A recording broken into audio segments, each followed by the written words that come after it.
मित्रों नमस्कार। यदि आपने बस से यमुनोत्री व गंगोत्री जाने का मानस बनाया है, यदि आप सिंगल हैं या कम खर्चे में गंगोत्री यमुनोत्री जाना चाहते हैं, तो ये वीडियो आज आपके लिए है, बहुत ही उपयोगी है। इसलिए मेरा निवेदन रहेगा कि सभी साथी इसको पूरा देखें। साथियों, यमुनोत्री जाने के लिए आप सबसे पहले किसी भी साधन से, रेल या बस के साधन से आप देहरादून पहुंच जाएं। और देहरादून में 2 बस स्टेशन है, एक आईएसबीटी है और दूसरा मसूरी बस स्टेशन। आप मसूरी बस स्टेशन पहुंचे और मसूरी बस स्टेशन से पहाड़ी गाड़ियां जाती है, उत्तराखंड परिवहन की बसें चलती है।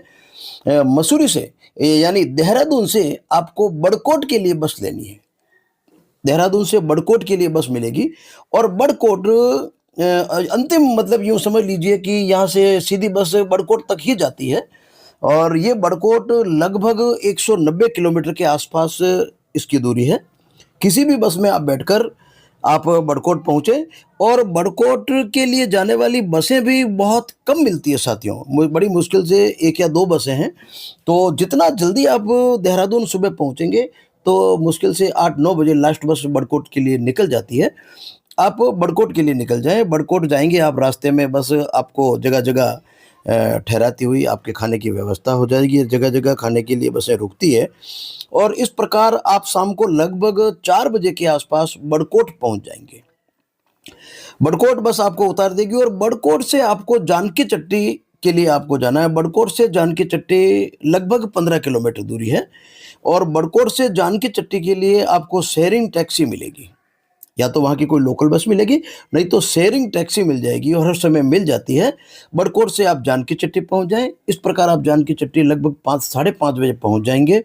जानकी चट्टी पहुँचने के बाद आप वहीं पर नाइट स्टे करें, क्योंकि ये अंतिम स्टेशन है, अंतिम गाँव है। इसके बाद में आपको ट्रैकिंग करना पड़ता है। ये ट्रैकिंग यमुनोत्री के लिए लगभग 6 किलोमीटर की ट्रैकिंग रहेगी, जो आप सुबह दूसरे दिन आप मॉर्निंग में करेंगे तो ज़्यादा बेटर रहेगा। शाम के समय आप जानकी चट्टी का आनंद लें। जानकी चट्टी में ही वहाँ पर एक खरसाली में मंदिर है, जहाँ पर शीतकालीन समय में, ये खरसाली आप देख रहे हैं, शीतकालीन समय में यहाँ पर जो यमुना जी हैं, यमुना जी की मूर्तियाँ ऊपर से लाई जाती है, वो यमुना जी यहाँ खरसाली मंदिर में रखी जाती है।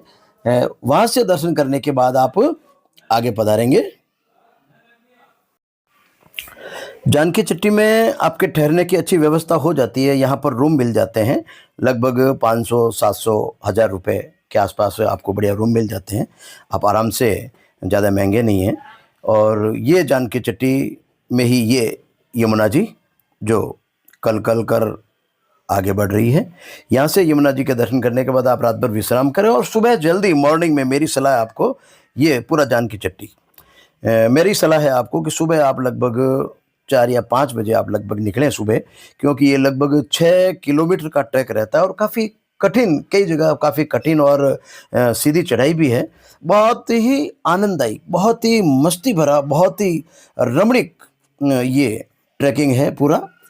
ये जानकी चट्टी के बहुत ही आनंददायी और भाव विभोर करने वाले, और ये मंदिर, खरसाली का मंदिर जो मैं बता रहा था, यहाँ पर यमुना जी की मूर्तियाँ 4 महीने के लिए यहाँ पर रखी जाती है। यानी जब देव सोते हैं, यानी कार्तिक पूर्णिमा के बाद में जब ये मूर्तियाँ नीचे लाई जाती है तो यमुना जी की प्रतिमा यहाँ रखी जाती है। और यहीं पर ये देखो, शीतकालीन माँ यमुना का प्रवास स्थान, और यहाँ से फिर अक्षय तृतीया को वापस लवाजमे के साथ पूरी गाजे बाजे के साथ, ढोल नगाड़ों के साथ गाते बजाते श्रद्धालु माता जी को ये यमुनोत्री में स्थापित करते हैं, वहाँ पहुँच जाते हैं। सुबह आप इस प्रकार अब अपन रवाना होते हैं तो सुबह का दृश्य बड़ा ही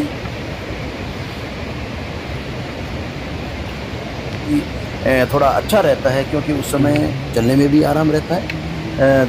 आपको ध्यान ये रखना है साथियों कि जानकी चट्टी के आगे रास्ते में कहीं पर भी आपके ठहरने की आपको जगह नहीं मिलेगी। हाँ, कहीं पर नींबू पानी या छोटी बड़ी चाय की व्यवस्था आपके कहीं होटल मिल जाती है।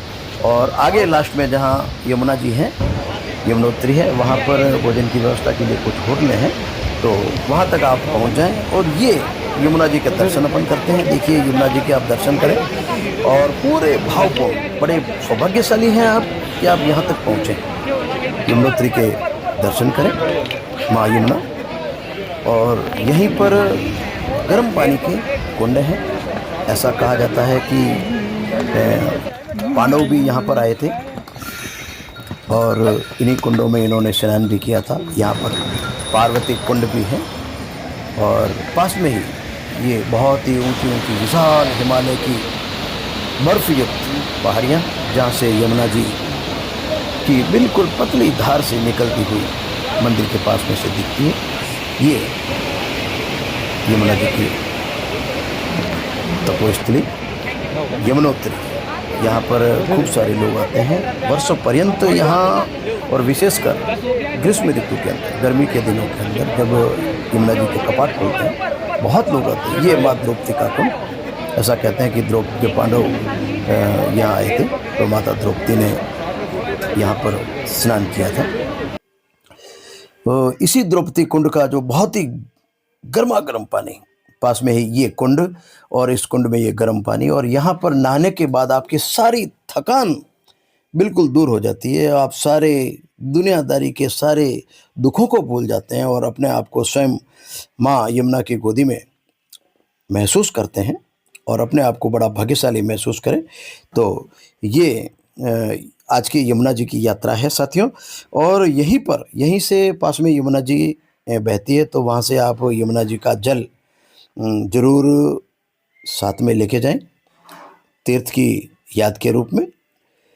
यमुना जी में स्नान करने के बाद आप दर्शन करें, और दर्शन करने के बाद आप वापस इसके अतिरिक्त साथियों आगे की यात्रा हम करेंगे गंगोत्री। अब यमुनोत्री से गंगोत्री कैसे चलते हैं उसका मैं अलग से अगला वीडियो में आपको बताने वाला हूं। तो आप इस वीडियो को पूरा देखने के बाद अगला वीडियो आप जरूर देखें, तो आपकी यात्रा बहुत ही आसान रहने वाली है।